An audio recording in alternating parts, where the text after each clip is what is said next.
پچھلے 7-8 مہینے کا جو خلاصہ ہے وہ یہی ہے کہ آف کورس جس پوائنٹ سے پچھلی گورنمنٹ چھوڑ کے گئی اس پوائنٹ کے بعد اس گورنمنٹ نے ٹیک اپ کیا، بٹ اس کے بعد بہت سارے ایسے ڈیسیجنز ہوئے ہیں جس میں جو یہ کہنا کہ جی لازم بھی تھے اور جو ہے at the same time impacting بھی تھے بزنس انوائرمنٹ پہ. تو اس میں آپ انٹرسٹ ریٹ کا انکریز کرنا سب سے زیادہ، ڈبل ہو جانا، انفلیشن کا ڈبل ہو جانا، گروتھ ریٹ کا نیچے آ جانا، ڈیویلیوشن کافی زیادہ ہونا. دیکھیں آپ 43% آج کے ریٹ کے اگر آپ آج کا ریٹ لگائیں تو پچھلے 1.5 سال میں 2017 دسمبر سے ڈیویلیوشن سٹارٹ ہوئی اور اس کے بعد جو ہے اس گورنمنٹ کے جو ہے وہ ابھی تک کے جو ٹینر ہے اس میں رہی ہے. تو ٹوٹل ڈیویلیوشن ہونا، اس کا امپیکٹ پھر انٹرسٹ ریٹس کو بڑھانا، انفلیشن بڑھ جانا، پھر سب سے بڑا جو سفان مسئلہ ہے وہ گروتھ کا نیچے ہو جانا. یعنی کہ گروتھ آپ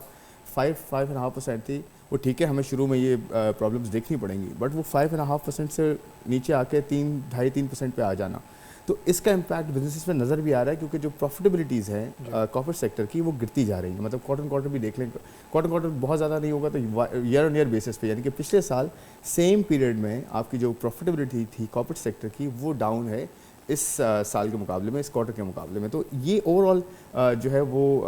بہت ہی کلیئر نظر آ رہا ہے کہ اس جو اکنامک سلو ڈاؤن ہے اس کا امپیکٹ کارپوریٹ سیکٹر پہ آنا شروع ہو گیا ہے. اسی کی وجہ سے آپ نے دیکھا ہے کہ آہستہ آہستہ اسٹاک سے لوگ نکل کے انٹرسٹ ریٹس بڑھے ہیں تو لوگ بانڈ مارکیٹ میں، فکس انکم میں اس طرف جو ہے وہ جانا شروع ہوئے ہیں.